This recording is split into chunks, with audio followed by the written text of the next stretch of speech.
Little eyes stared back at me in the dark, their massive heads tilted to one side, how I imagined the dead must see us. The harvest moon at midnight pulled me out of bed. I stood barefoot on the dirt road, the meadow wet with dew where they had come out of the barn. Their brown coats glazed in moonlight. In the cool air, they pressed together like Capuchin monks at Compline. No gestures or words to exaggerate the black silence. Even the full moon dimmed the burning stars. These cattle had no buzz in their head, no urge to wish it were not so, no shame to fill their long evenings. I was comforted to know these elms that line this farm will be here long after I am gone. Over the fence, face to face with these animals, their eyes followed me as I walked out of the light, making out in the dark, just another being moving in the world, appearing then as I truly am, under the night sky. Monhegan Island, August. On a lumpy bed, we talk in near dark by an open window and let the darkness collect, making the room more private. John cups the back of my neck, my hairline turning gray in the last year. I sweep the bangs from his forehead.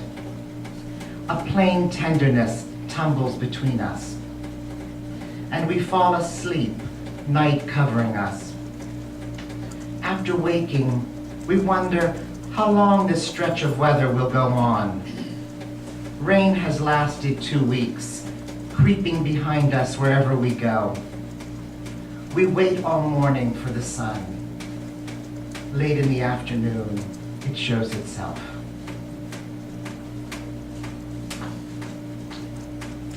On the front porch. I lived on a dead-end street at 1888 Brett Lane. Supper done with, mother had already washed and dried the dishes, an old dish rag still hanging over her left shoulder as she slouched into the rocker, her cigarette flaring like a steady gaze.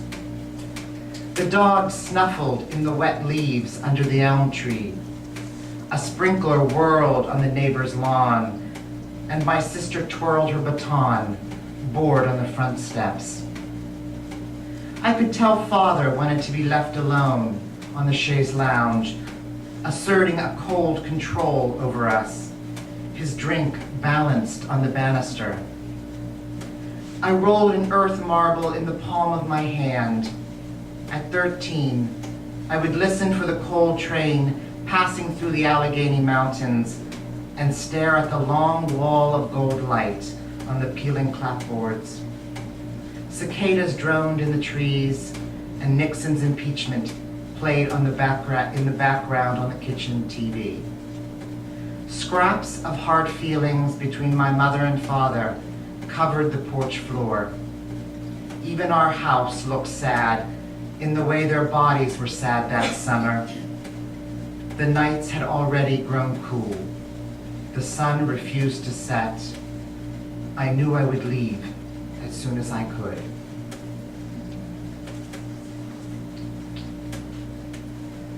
The Rift. You have come to the landscape of winter, passing by what is left by the ravens, a dead squirrel's coat thick for the December chill.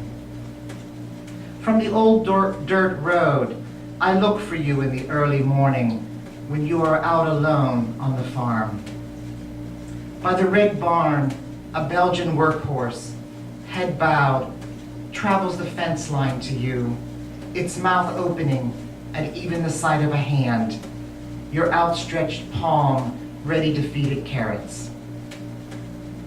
This lame horse stands there like a blessing, not questioning your silence, however long.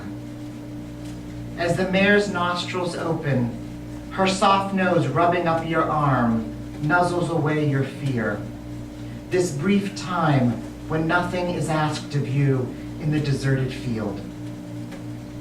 In the unhurried sun, you come to know you burn like stars, even in daylight. I see on your face what I too am thinking, what you are remembering of the rift inside our silence.